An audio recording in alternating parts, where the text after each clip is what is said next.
Welcome all dear student. I Narendra Maurya. आज हम engineering drawing second के chapter name nuts and bolts के MCQ करने जा रहे हैं। ठीक है, तो इन एमसीक्यू करने से पहले अगर आपने नट एंड बोल्ट का चैप्टर नहीं पढ़ा है तो आप सबसे पहले नट एंड बोल्ट का चैप्टर रिवाइज कर लें, जिससे आप आसानी से एमसीक्यू कर सकते हैं। स्टार्ट करते हैं एमसीक्यू। ठीक है, तो इंडियन ड्राइंग सेकंड के chapter name nut and bolt के हम एमसीक्यू करते हैं स्टार्ट। सबसे पहला क्वेश्चन देखते हैं क्या कह रहा है। सबसे पहला क्वेश्चन हमसे कह रहा है षटभुजाकार डिब्री। षटभुजाकार डिब्री मतलब हेक्सागोनल नट की ऊंचाई या मोटाई होती है। तो इसमें से हमें बताना है तो किसी भी हेक्सागोनल जो नट की ऊंचाई या मोटाई होती है वो कैसी होती है। चार ऑप्शन दिए। पहला दिया काबले के व्यास के दोगुना। काबला क्या होता है? जो बोल्ट होता है, बोल्ट, तो जो बोल्ट का व्यास होता है उसे हम डी से डिनोट करते हैं, और वही बोल्ट का व्यास को हम क्या कहते हैं, हिंदी में कहते हैं काबला। तो काबले का व्यास या बोल्ट का व्यास कह सकते हैं। ठीक है, काबले को हम बोल्ट कहेंगे यहाँ पे। चलो, तो बोल्ट क्वेश्चन में क्या कह रहा है, हेक्सागोनल जो नट की ऊंचाई या मोटाई होती है कैसी होती है। पहला ऑप्शन दिया है बोल्ट के व्यास के दोगुने के बराबर होती है क्या। ऑप्शन बी बोल्ट के व्यास के बराबर। ऑप्शन सी बोल्ट के व्यास का आधा। ऑप्शन डी उपयुक्त में से कोई नहीं। तो इसमें हमारा कौन सा आंसर सही होगा। तो जिसने हेक्सागोनल नट के बारे में पढ़ा होगा, जो वीडियो बनी तो उसने देखा होगा, तो उससे इस क्वेश्चन का आंसर आसानी से मिल जाएगा। किसी भी हेक्सागोनल नट की जो ऊंचाई होती है या फिर मोटाई होती है, उस जैसे ये बनाए डायग्राम बनाते हैं हेक्सागोनल का, इस तरह से होता है, इस तरह से होता है हेक्सागोनल नट। ठीक है, हेक्सागोनल नट का जो हम कह सकते हैं यहाँ पर जो ऊंचाई होती है, उसकी जो ऊंचाई होती है अगर साइड से देखेंगे तो साइड से देखने पर ये इस तरह से दिखेगा, इस तरह दिखेगा साइड से देखने पर। 6 भुजाएं होंगी, ये कुछ इस तरह से दिखता है। ठीक है, तो ये समझ लीजिए कुछ इस तरह दिखेगा साइड से देखने पर। तो जो ये वाली ऊंचाई होती है, इस वाली ऊंचाई का जो मान होता है वो डायमीटर के बराबर ही होता है, मतलब एच बराबर डी होता है। तो एच बराबर डी होता है या डी बराबर एच होता है। तो इसे हम क्या कह सकते हैं यहाँ पर। तो हमारा ऑप्शन सही कौन सा हो जाएगा, इसमें बी होगा। क्वेश्चन में कह रहा था षटभुजाकार डिब्री हेक्सागोनल नट की जो ऊंचाई या मोटाई होती है क्या होगा, वो बोल्ट के व्यास के बराबर होती है, क्योंकि एच बराबर होता है डी। तो जो हमारा ऊंचाई होता है हेक्सागोनल नट का वो क्या होता है, व्यास के बराबर होती है बोल्ट के। ठीक है, एच बराबर डी होता है। तो हमारा इसमें कौन सही होगा। तो पहले क्वेश्चन का हमारा इसमें आंसर हमारा है बी। ठीक, तो हेक्सागोनल नट की जो ऊंचाई होगी बोल्ट के व्यास के बराबर होती है। अगला क्वेश्चन देखते हैं। अगला क्वेश्चन हमारा सेकंड क्वेश्चन क्या कह रहा है। सेकंड क्वेश्चन है किसी भी षटभुजाकार डिब्री के चपटे की चौड़ाई होती है। तो किसी भी हेक्सागोनल नट के चपटे की जो चौड़ाई होगी, इसका मतलब क्या है यहाँ पे। इसका मतलब क्या हो रहा है, यहाँ पे कोई भी हेक्सागोनल नट होता है ऐसे,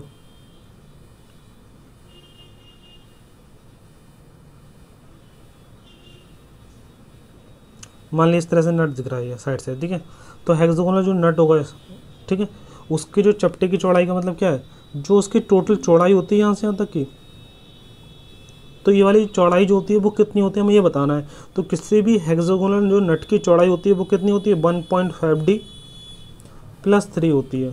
ठीक है, 3 क्या है इसका डायमीटर, तो 1.5D प्लस 3। ठीक है, तो यहाँ पे क्या होगा, इसका मतलब आपका मान आ जाएगा 1.5D plus 3, option number A. ठीक है, तो किसी भी हेक्सागोनल नट के चपटे की चौड़ाई, तो आपको याद रखना है किसी भी हेक्सागोनल जो नट की ऊंचाई होती है वो व्यास के बराबर होती है, लेकिन उसकी जो चौड़ाई होती है, चौड़ाई W, वो होता है कितना हेक्सागोनल नट के लिए 1.5D प्लस 3 होता है mm में। ठीक है, तो इसका आपका क्वेश्चन नंबर 2 का ऑप्शन नंबर ए इसमें सही है। आगे देखते हैं।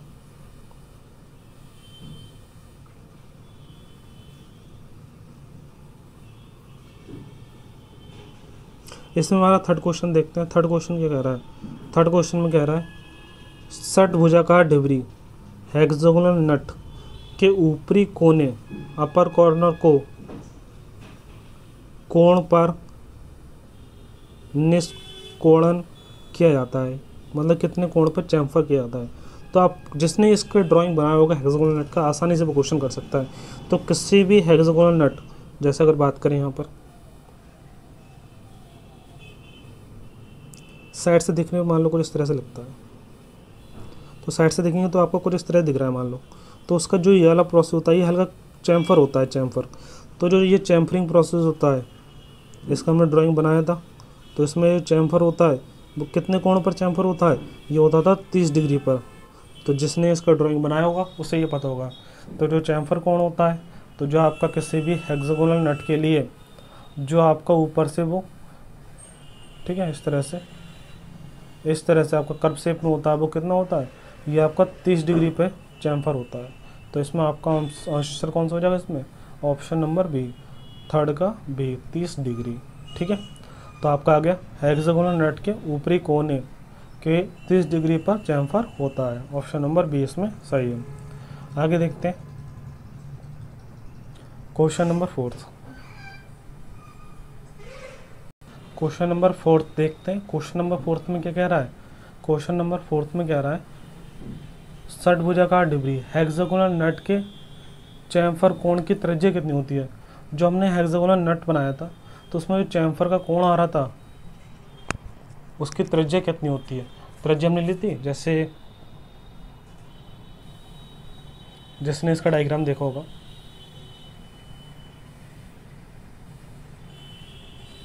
हेक्सागोनल नट में हमने क्या करा, सेंटर लाइन ड्रॉ कर दी। सेंटर लाइन ड्रॉ करने के बाद क्या करा था, सेंटर लाइन से यहाँ से त्रिज्या लेती और उस त्रिज्या पॉइंट रख के प्रकार से यहाँ तक इस तरह से चैम्फर करा था उसे। तो ये इसकी जो रेडियस होती थी यहाँ पे कितनी होती थी, बताओ कितनी होती थी। तो जिसने पढ़ा है वो आराम से बता देगा। तो इसकी जो रेडियस होती थी वो हमारी कितनी होती थी, 1.4d। तो किसी भी हेक्सागोनल नट में जो चैम्फर के लिए जो त्रिज्या रखी गई थी उसकी वो 1.4d थी। ठीक है, तो इसमें आपका क्वेश्चन 4 का आंसर होगा आपका ए, 1.4d है इसमें। ठीक है, अगला क्वेश्चन देखते हैं यहाँ पर। अगला क्वेश्चन हमारा पाँचवें क्वेश्चन में क्या कह रहा है, अब यहाँ पे स्क्वायर नट आ गया। अब तक हेक्सागोनल नट की बात हो रही थी, अब यहाँ पे हेक्सागोनल नट के स्थान पे स्क्वायर नट आ गया। तो स्क्वायर नट के लिए देखते हैं। तो किसी भी वर्गाकार नट के लिए कोने, जो कोने होते हैं उसके कॉर्नर में दूरी होती है। तो कॉर्नर में कितनी दूरी होती है, तो किसी भी वर्गाकार नट के कोने जो होते हैं में दूरी होती है, कितनी दूरी होती है इसमें, 5 में का हमारा आंसर इसमें कौन सा होगा। ठीक है, इसमें हमारा जैसे कोई वर्गाकार नट है,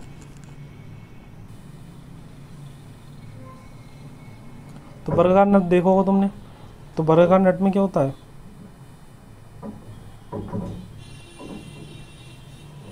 इस तरह से होता है। वर्गाकार नट की कितनी होती हैं, 4 भुजाएं होती हैं, 4 फेस होते हैं। तो उसमें क्या कह रहा है, वर्गाकार नट के जो कोने होते हैं, कोने कॉर्नर में जो दूरी होती है वो कितनी होती है, ये बताना हमें।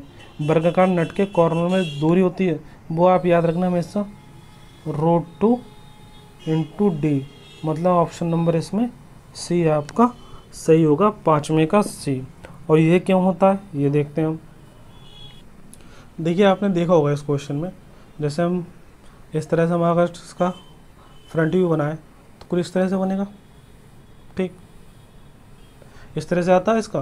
तो इसके जो आप टोटल डिस्टेंस लेते हैं, इसकी टोटल चौड़ाई कितनी होती थी, टोटल जो चौड़ाई होती थी इसकी होती थी 1.5d + 3 होती थी। टोटल चौड़ाई तो हमारी 1.5d + 3 होती थी, लेकिन जो हमारे कॉर्नर होते थे इनकी दूरी कितनी होती थी, जो कॉर्नर है इनकी दूरी होती थी √2 × d होती थी। ये जो कॉर्नर दिए हैं इनकी दूरी कितनी होती है, √2 × d। तो आपको याद रखना है, इसमें हमारा जो 5वां क्वेश्चन का आंसर होगा सी हो गया। छठा देखते हैं, छठे में क्या कह रहा है, वर्गाकार, यहाँ पे वर्गाकार डिब्री दी है, मतलब स्क्वायर नट के निष्कोणन की त्रिज्या, यहाँ पे त्रिज्या पूछ रहा है। जैसे वहाँ पर हेक्सागोनल की बात हो रही थी, यहाँ पे स्क्वायर। तो किसी भी स्क्वायर में तो जो आप इस तरह से चैम्फर बनाते हैं कर्व शेप में, तो इसकी जो रेडियस रखते हैं आप वो कितनी रखते हैं, तो इसकी जो रेडियस होती है आपकी वो आपकी कितनी होती है, यहाँ से यहाँ तक की जो रेडियस होती है, जो चैम्फर बनाया आपने, तो चैम्फर बनाया तो हम जो रेडियस लेते हैं वो कितनी लेते हैं, याद रखना 2d। तो आपका जो इसमें हेक्सागोनल था, हेक्सागोनल में थी 1.4D चैम्फर रेडियस, और जो हमारा स्क्वायर नेट होगा, स्क्वायर नेट में आपको याद रखना है कितनी होती है, रेडियस हमारी होती है, चैम्फर रेडियस 2D होती है। ठीक है, आगे देखते हैं क्वेश्चन नंबर 7। देखिए क्वेश्चन नंबर 7 में क्या कह रहा है, 7 में कह रहा है वर्गाकार शीर्ष काबले स्क्वायर हेडेड बोल्ट। अब यहाँ पे बात आ रही है, देखो हेक्सागोनल नट हो गया, स्क्वायर नट हो गया, अब आगे square head bolt. Square head bolt क्या होता है, ऐसा बोल्ट जिसका जो हेड होगा, जो हेड वाला पार्ट होगा वो कैसा होगा, स्क्वायर होगा। तो स्क्वायर शेप में हेड होता है, उसे हम क्या कहते हैं, उसे कहते हैं स्क्वायर हेडेड बोल्ट कहते हैं।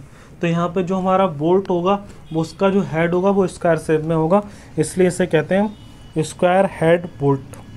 ठीक है, क्वेश्चन है हमारा स्क्वायर हेड बोल्ट के सिर की जो ऊंचाई होती है, जो सिर की ऊंचाई होती है इसकी, जो है इसका हेड होता है ये वाला हेड, इसके जो हेड की ऊंचाई होती है वाली, वो मोटाई के ऊंचाई या मोटाई इसकी किसके बराबर होती है, आपको ये बताना है। तो इसमें 4 ऑप्शन दिए हमारे।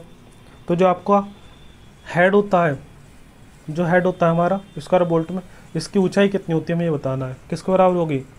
ऑप्शन ए दिया डी, ऑप्शन बी दिया 0.8D, ऑप्शन सी दिया 0.08D, ऑप्शन डी क्या दिया है 2D। तो इनमें से हमारा कौन सा सही होगा, इसमें हमारा जिसने बनाया होगा उसे पता होगा ये हमारा होता है 0.8D। ठीक है, 0.8D होता है। ठीक है, किसी भी स्क्वायर हेड की जो बोल्ट की आपको कह सकते हैं, बोल्ट का ये वाला जो ऊंचाई होता है स्क्वायर हेडेड बोल्ट में, ये ऊंचाई कितना होता है आपका 0.8 होता है, 0.8 होता है। ठीक है, तो याद रखना है 0.8।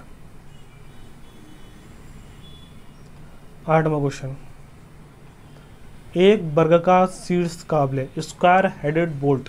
यहाँ पे क्या क्या स्क्वायर हेडेड बोल्ट ही है, में सामने वाले निष्कोण की त्रिज्या, इसमें भी रेडियस पूछ रहा है, जो हमारा हेड बनता है उसकी रेडियस कितनी होती है उसमें बताइए स्क्वायर हेडेड बोल्ट में। तो इसमें हमारा 4 ऑप्शन दिए हैं। पहला ऑप्शन दिया है जो रेडियस होगी वो 3D होगी, दूसरा और रेडियस होगी D के बराबर, रेडियस होगी 2D के बराबर, या फिर रेडियस होगी 4D के बराबर। तो इसमें ऑप्शन नंबर हमारा कौन सा ही होगा। तो आपको पता है जैसे इस तरह से बोल्ट बना होता है, ये वाला पार्ट हेड होता है, तो इसमें जो ये वाला चैम्फर होता है कितनी इसकी हम बात कर रहे हैं, यहाँ पे इसकी जो रेडियस होती है वो कितनी होती है, वो रेडियस होती है हमारी। तो याद रखना स्क्वायर हेड बोल्ट की बात हो रही है, स्क्वायर हेडेड बोल्ट, तो स्क्वायर हेड बोल्ट की बात हो रही है, तो स्क्वायर नेट में जितनी थी उतनी ही स्क्वायर हेड बोल्ट में होती है रेडियस, याद रखना। क्योंकि यहाँ पे क्या होगा, जो हेड होगा वो कैसे शेप में होगा, स्क्वायर शेप में होगा। तो जितनी स्क्वायर वाले नेट में रेडियस होती थी उतनी स्क्वायर हेड बोल्ट में होगी। तो स्क्वायर बताइए नेट में कितनी थी, 2D थी, तो यहाँ पर भी क्या होगी, रेडियस होगी 2D। ठीक है, अब आगे देखते हैं क्वेश्चन नंबर हमारा है 9th। अब यहाँ पे स्टार्ट हो गए फाउंडेशन बोल्ट। तो फाउंडेशन बोल्ट हम बना चुके हैं इनकी ड्राइंग, तो उसी से रिलेटेड अब कुछ क्वेश्चन आएंगे, अब इन क्वेश्चन को भी हम देखेंगे। ठीक है, अब देखते हैं यहाँ पहला जो हमारा 9th क्वेश्चन है, ये कह रहा है हमारा दंतु काबला मतलब रैग बोल्ट। रैग बोल्ट के बारे में पढ़ चुके हैं। तो रैग बोल्ट के नीचे का हिस्से का अनुप्रस्थ काट होता है। तो आपने रैग बोल्ट का जिसको डायग्राम याद होगा वो आसानी से कर सकता है, जिसे डायग्राम याद नहीं है, जिसने ड्राइंग का लेक्चर नहीं देखा है उसे दिक्कत होगी। ठीक है, तो हमने रैग बोल्ट बनाया था। तो रैग बोल्ट में जो नीचे का हिस्सा होता है वो कैसा होता है, उसका अनुप्रस्थ काट का रैग बोल्ट में होता है हमारा, ऑप्शन ए दिया है सर्कुलर, ऑप्शन बी दिया है हेक्सागोनल, ऑप्शन सी दिया है आयताकार, ऑप्शन डी दिया है वर्गाकार। तो ऑप्शन कौन सा सही होगा, इसमें हमारा रेक्टेंगुलर शेप होती है, रेक्टेंगुलर। ठीक है, ऑप्शन नंबर सी सही है। आपने देखोगा रैग बोल्ट कैसे बना होता था, तो जो रैग बोल्ट होता था हमारा इस तरह से बना देते हैं, इस तरह से होता था रैग बोल्ट। और जो ये नीचे से देखने पे कैसे होती थी, इसकी स्क्वायर शेप में होती थी। नीचे देखो तो स्क्वायर, ये हमारा रेक्टेंगल होता था, आयताकार। तो ये हमारा जो रैग बोल्ट होता है, रैग बोल्ट क्या होता है, हेक्सागोनल होता, वो सॉरी रेक्टेंगुलर होता है। ठीक है, रैग बोल्ट रेक्टेंगुलर होता है। तो हमारा ऑप्शन नंबर सी इसमें सही है, रैग बोल्ट का जो नीचे का हिस्सा होता है वो रेक्टेंगुलर होता है। इसके बाद क्वेश्चन नंबर 10 में कह रहा है रैग बोल्ट में काबले मतलब बोल्ट के चारों ओर अंडाशय की जगह भरी जाती है। ये हमने क्वेश्चन देखा था उस समय जब बनाया था, तो हमने देखा था क्या क्या भरा जाता है। तो रैक बोल्ट के बारे में पढ़ा था हमने, रैक बोल्ट कैसे बना होता था।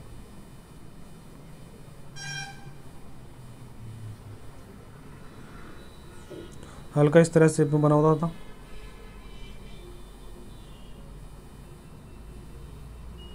ये इससे भी बना होता था।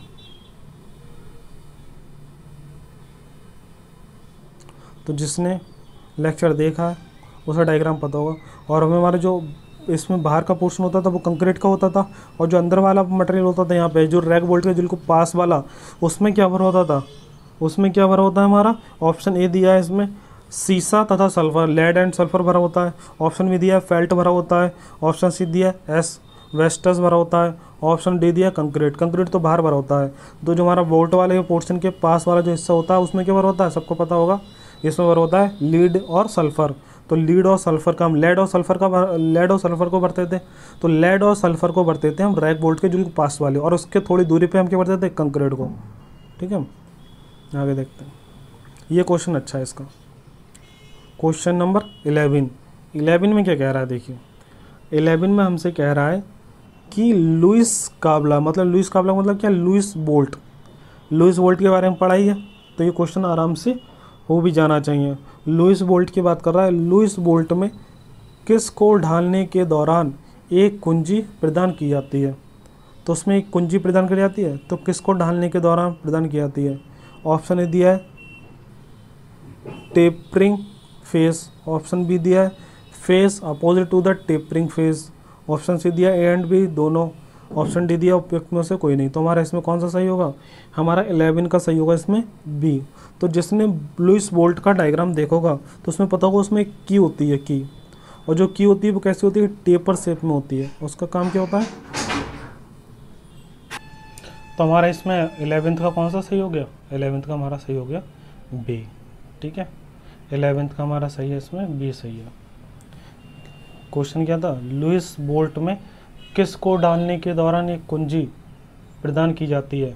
तो किसको डालने के दौरान एक कुंजी प्रदान की जाती है, टेपरित पहलू के विपरीत चेहरे को, मतलब एक टेपर शेप में की बनाई जाती है, उसे डालने के बाद एक कुंजी प्राप्त करी जाती है। ठीक है, प्रदान की जाती है।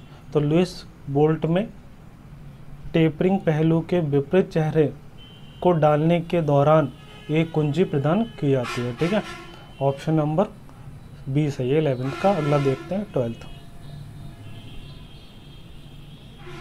अगले क्वेश्चन क्या है, काटा काबला मतलब आई बोल्ट। तो आई बोल्ट के बारे में देखा था हमने। आई बोल्ट में क्या होता था, बोल्ट जो था इस तरह के था, उसका जो बीच का पोर्शन था आई जैसा लगता था, गोल गोल, इससे आई बोल्ट के नाम से इसलिए जानते थे। ठीक है, तो आई बोल्ट जो होता है, आई बोल्ट के बारे में देखते हैं। आई बोल्ट किस के लिए उपयोग किया जाता है। हाँ, हमने उपयोग भी पढ़े थे, कौन सा बोल्ट किस चीज़ में उपयोग आता है। तो हमने देखा था आई बोल्ट किस चीज़ में काम में आता है। ऑप्शन इसमें देखिए पहले कौन सा दिया है, ऑप्शन ए दिया है आई बोल्ट का उपयोग करते हैं बिजली के संचारण में। ऑप्शन बी दिया है डिवाइस को लॉक करने में। ऑप्शन सी दिया है मशीन को उठाने और परिवहन करने में, मशीन को मतलब उठाने के लिए और एक जगह से दूसरी जगह ले आने के लिए। ऑप्शन डी दी क्या है, झटके और कंपन को अवशोषित करने के लिए, झटके शॉक और कंपन को अवशोषित करने के लिए। तो इसमें हमारा ऑप्शन नंबर कौन सा सही होगा, तो हमारा 12 का ऑप्शन नंबर इसमें सी सही है। तो हमारे 12वें क्वेश्चन में का आंसर हमारा होगा इसमें सी, मशीन को उठाने और परिवहन करने के लिए। तो जो हमारा आई बोल्ट होता है, आई बोल्ट का हम कहाँ के लिए यूज़ करते हैं, आई बोल्ट का यूज़ करते हैं किसी मशीन को, आई बोल्ट को लगाने के बाद किसी भी मशीन को आसानी से लिफ्ट करने के लिए और उससे एक जगह से दूसरे आने के लिए। देखा होगा आपने कई बार जो ट्रक वगैरह होते हैं, बड़े बड़े ट्रक होते हैं या बड़े बड़े आपको पार्ट्स एक जगह से दूसरी जगह ले आने होते हैं, तो ये बड़े बड़े जो बीम होते हैं पुलों के, वो ट्रक से, बड़े बड़े ट्रकों से एक जगह से दूसरी जगह ले आते हैं। तो उन्हें ट्रक के ऊपर रखने के बाद उसे होल्ड करने के लिए उस पर बोल्ट लगाए जाते हैं। उस बोल्ट के साथ लगाने के बाद क्या करते हैं, वो एक जगह दूसरे को पहुँचा देते हैं और उसके बाद उस बोल्ट को खोलने के बाद वो पार्ट्स अलग करके वहाँ से उपयोग में लाते हैं। तो आपको आई बोल्ट का यूज़ किया जाता है मशीनों को उठाने और परिवहन करने के लिए। ठीक है, तो 12वें का हो गया ऑप्शन नंबर सी। अगला देखते हैं क्वेश्चन नंबर 13। 13 क्वेश्चन क्या कह रहा है, 13 क्वेश्चन हमसे कह रहा है मशीनों को उनकी नींव में फिक्स करने के लिए कौन से काबले का उपयोग करते हैं, मतलब कौन से बोल्ट का उपयोग करते हैं। तो ये आपको बताना है। पहला दिया है षटभुजाकार मतलब हेक्सागोनल हेडेड बोल्ट का, ऑप्शन बी दिया है फाउंडेशन बोल्ट का, ऑप्शन सी दिया है स्क्वायर हेडेड बोल्ट का, ऑप्शन डी दिया उपयुक्त में से कोई नहीं। ये तो हर एक स्टूडेंट आंसर दे सकता है वैसे इसका तो आंसर हर एक स्टूडेंट को देना चाहिए। तो हमारा जो 13 क्वेश्चन है ये बहुत बिल्कुल बेसिक क्वेश्चन है। तो 13 क्वेश्चन में क्या कह रहा है, तो जो वहाँ पे जितने भी बोल्ट दिए हैं इन बोल्टों में से कौन सा बोल्ट, ठीक है, मशीनों को उनकी नींव में फिक्स करने का होता है, उनकी नींव में। तो नींव में फिक्स करने वाला कौन से बोल्ट होते हैं, फाउंडेशन बोल्ट ही तो होते हैं, क्योंकि फाउंडेशन बोल्ट में हम सीमेंट वगैरह का यूज़ करके उसे ज़मीन में फिक्स करते हैं। तो इसमें आंसर कौन सा होगा, मशीनों को उनकी नींव के अंदर फिक्स करने का काम कौन करता है, आंसर होगा हमारा option number B, foundation bolt. तो 13 का ऑप्शन हो गया हमारा बी। अगला क्वेश्चन देखते हैं। अगला क्वेश्चन हमारा क्या है, अगला क्वेश्चन में हमसे कह रहा है 14वां क्वेश्चन दिया 14 में कह रहा है निम्नलिखित में से कौन सा आधार काबला मतलब फाउंडेशन बोल्ट नहीं है। तो हमें यहाँ पर आंसर हमारे ऑप्शन दिए गए हैं 4। तो 4 ऑप्शन को हमें पढ़ना है और पढ़ के पहचानना है इसमें से फाउंडेशन बोल्ट कौन से नहीं है। तो जिसे पता होगा कि फाउंडेशन बोल्ट में कौन कौन से होते हैं तो वो आराम से पहचान लेगा, उसे कोई दिक्कत नहीं होगी। तो ऑप्शन ए देखते हैं क्या दिया है। ऑप्शन ए में हमें क्या दिया है, ऑप्शन ए में कह रहा है रैग बोल्ट, ठीक। और ऑप्शन बी में क्या कह रहा है, लुइस बोल्ट। ऑप्शन सी में क्या कह रहा है, आई बोल्ट। और ऑप्शन डी में क्या कह रहा है, स्क्वायर हेडेड बोल्ट। तो हमारा 14 का कौन सा सही है इसमें से, हमारा इसमें 14 का कौन सा आंसर सही होगा आप बताइए। फाउंडेशन बोल्ट पढ़े थे तो आपको बताना फाउंडेशन बोल्ट में कौन सा नहीं होता, रैग बोल्ट तो होता ही है, लुइस बोल्ट भी होता है, आई बोल्ट भी होता है, तो कौन सा नहीं होता है, स्क्वायर हेडेड बोल्ट जो होते हैं, स्क्वायर हेडेड बोल्ट ये हमारे फाउंडेशन बोल्ट में नहीं आते हैं। जो घरों में ज़्यादातर बोल्ट यूज़ कराते हैं देखो आपने, स्क्वायर शेप में हेड होता है उनका, तो स्क्वायर हेडेड बोल्ट होते हैं वो ज़्यादातर, ठीक है। तो स्क्वायर हेडेड बोल्ट नॉर्मली घरों में यूज़ करे जाते हैं, ठीक है। तो जो आपकी किवाड़े वगैरह होती हैं उसमें जो खांचे बने होते हैं उसमें फिक्स करने के लिए और भी कई चीज़ें में यूज़ करा जाता है स्क्वायर हेडेड बोल्ट का। लेकिन फाउंडेशन बोल्ट में जो यूज़ कराते हैं वो ऊपर वाले 3 आंसर हैं। तो इसमें कौन सा होगा, 14 में क्वेश्चन में कह रहा था फाउंडेशन बोल्ट कौन सा नहीं है इसमें से, ऑप्शन हमारा डी सही है, इसमें स्क्वायर हेडेड बोल्ट जो है फाउंडेशन बोल्ट नहीं है। अगला क्वेश्चन देखते हैं।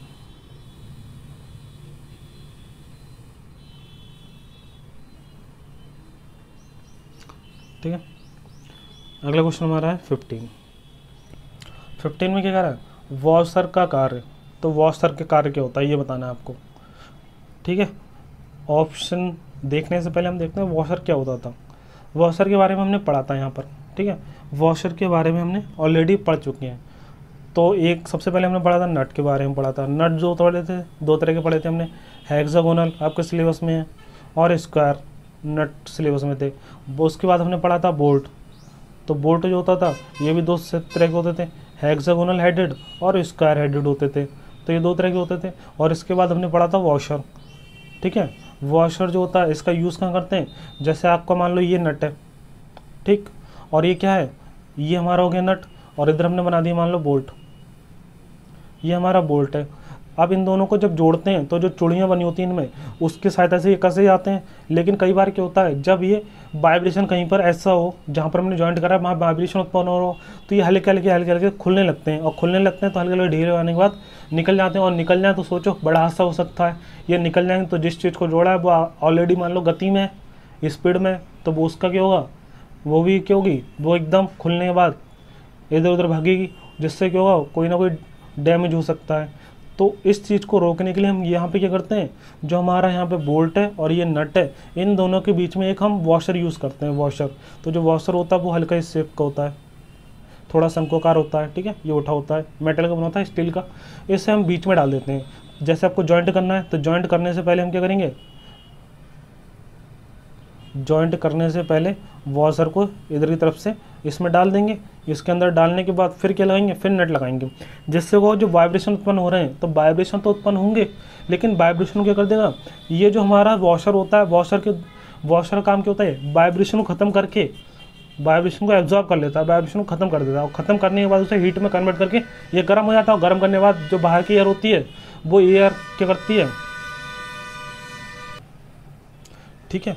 तो यहाँ पर अगर हम बात करें तो यहाँ पे वॉशर काम क्या हो रहा है, एक तरह से वाइब्रेशन को एब्जॉर्ब करने का। तो देखते हैं आंसर कौन सा होगा। 15 में का पहला दिया है, वॉशर का कार्य क्या है हमारा क्वेश्चन है, आंसर दिया पहला ऑप्शन है अक्षीय अंतर को भरने के लिए, to fill the axial gap. Axial gap को फिल करने के लिए इसका यूज़ करते हैं वॉशर का? नहीं, ये हमारा गलत होगा। ऑप्शन बी दिया है कुशनिंग, प्रभाव प्रदान करने के लिए, मतलब to provide the cushioning effect, ये भी गलत है। ऑप्शन सी दिया है झटके और कंपन को अवशोषित करने के लिए। ऑप्शन डी दिया है बेयरिंग क्षेत्र प्रदान करने के लिए। तो हमारा कौन सही होगा इसमें? ऑप्शन नंबर सी सही है। तो जो वॉशर का कार्य होता है झटके और कंपन को अवशोषित करने का काम होता है, ऑप्शन नंबर सी सही है 15वें का। अगला क्वेश्चन देखते हैं 16वां। 16वें में कह रहा है वॉशर आमतौर पर निर्दिष्ट किया जाता है, मतलब जो वॉशर होते हैं वो स्पेसिफाइड होते हैं। किसके लिए स्पेसिफाई होते हैं? मोटाई से, बाहरी व्यास से, सेंट्रल होल डायमीटर से, मीन डायमीटर से। तो हमारा चारों में से कौन सा आंसर सही होगा इसमें से? तो हमसे क्या कह रहा है यहाँ पर, जो वॉशर बनाए जाते हैं, मान लो वॉशर हम बनाते हैं, तो वॉशर नॉर्मली हम किस चीज़ को लेकर बनाते हैं, किस चीज़ को ध्यान में रख के बनाते हैं? तो हमें वाइब्रेशन तो ख़त्म करने हैं, लेकिन हम बनाते हैं बोल्ट के साइज के आधार पर तो बनाएंगे, क्योंकि उसका जो होल होगा, होल ऐसा होना चाहिए जो वॉशर का है वो आराम से बोल्ट में आ जाए। तो इसमें ऑप्शन कौन सा होगा? ये होगा मोटाई से? नहीं, मोटाई के आधार पे तो कोई मतलब नहीं है। बाहरी व्यास के आधार पे, बाहरी व्यास से मतलब नहीं है, मेनली है केंद्रीय व्यास से। तो सेंट्रल होल डायमीटर के आधार पे बनाते हैं, सेंट्रल होल डायमीटर को लेके बनाते हैं।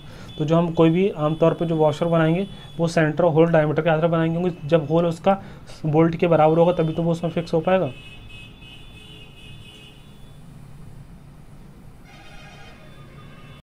यहाँ पे हमारे 16 क्वेश्चन हो चुके हैं, 17वां क्वेश्चन देखते हैं। ठीक है, 17वें क्वेश्चन में अगर हम बात करें, यहाँ पर 17वां क्वेश्चन हमारा क्या है, वॉशर का जो व्यास होता है आमतौर पर होता है।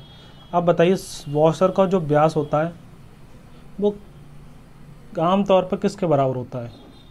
बराबर होता है या कम होता है या अधिक होता है, ये आपको बताना है।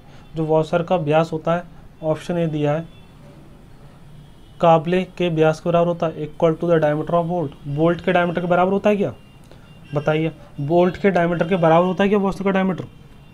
बताइए, बिल्कुल जस्ट उसके बराबर होगा तो लग जाएगा कि आराम से। बताइए, उसके अगर मान लो 16 जितना बोल्ट का व्यास है उतना ही वॉशर का व्यास होगा तो आराम से फिक्स हो पाएगा।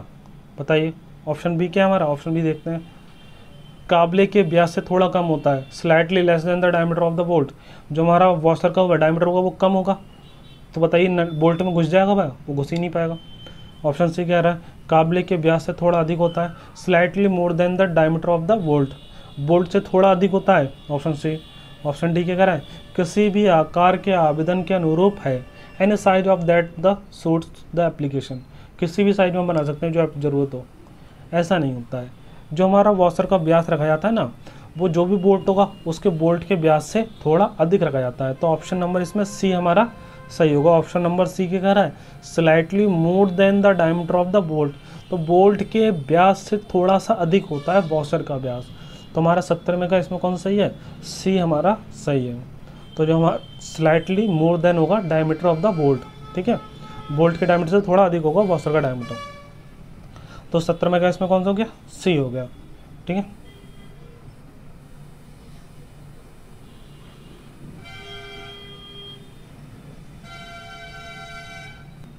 ठीक है, इस चैप्टर के आपके यही क्वेश्चन होगा, इतने क्वेश्चन आपके बन पाएंगे, इतने क्वेश्चन इस चैप्टर से रिवाइज कर लीजिए। ठीक है, तो इसको इतने क्वेश्चन अगर आपने कर लिए तो आसानी से आपके पेपर हो जाएगा। पेपर मतलब इससे क्वेश्चन हो जाएंगे। इतने क्वेश्चन आपको करने और साथ में जब आप ये एमसीक्यू करें उससे पहले आप क्या करें, आप एक अपने शॉर्ट नोट्स बना लें। शॉर्ट नोट्स में क्या है, जो वीडियो में आपको पढ़ाया गया है उसे छोटे छोटे शब्दों में आप, मतलब आपको ड्राइंग तो वहाँ बनाई नहीं है लेकिन आपको डायग्राम तो याद होना चाहिए तभी आप कर पाएंगे। तो उन्हें छोटे कह सकते हैं शॉर्ट नोट्स में आप बना लीजिए, जिससे क्या होगा, जिस दिन आपका पेपर होगा उससे एक दिन पहले अगर आपने रिवाइज कर लिया तो पूरे के पूरे आपके क्वेश्चन एकदम सही होंगे, क्योंकि क्वेश्चन आपके सिलेबस के अकॉर्डिंग ही डिज़ाइन करे जाएंगे। तो आप आसानी से आप कर पाएंगे अगर आपने पहले से थोड़ा पढ़ लिया होगा। अगर आपने नहीं पढ़ा होगा तो आपको दिक्कत होगी। ठीक है, तो एमसीक्यू करने से पहले इस चैप्टर को अच्छे से पढ़ लेना और उसके एक शॉर्ट नोट्स बना लेना। जब आपका पेपर हो तब उसी से आप रिवाइज कर पाएंगे कम से कम टाइम में, इसलिए। ठीक है, तो 1 से 2 पेज का एक चैप्टर आपका कम से कम मेरे अंदाज से 2 या 2.5 पेज में आराम से आ जाना चाहिए। 2-2.5 पेज में आप नोट्स बना लीजिए, मतलब उसमें पॉइंट लिख लीजिए जो आप जिस टाइप के क्वेश्चन बनना है, आप समझ गए होंगे किस तरह के क्वेश्चन बनते हैं। तो इस टाइप के आप पॉइंट लिख लीजिए, जिससे एक बार आप पढ़ लें वहाँ पर, और पढ़ने के बाद जब आप पेपर देने बैठेंगे, जब पेपर होगा आपका, तो आसानी से आपको याद आ जाएंगे वो चीज़ें। ठीक है।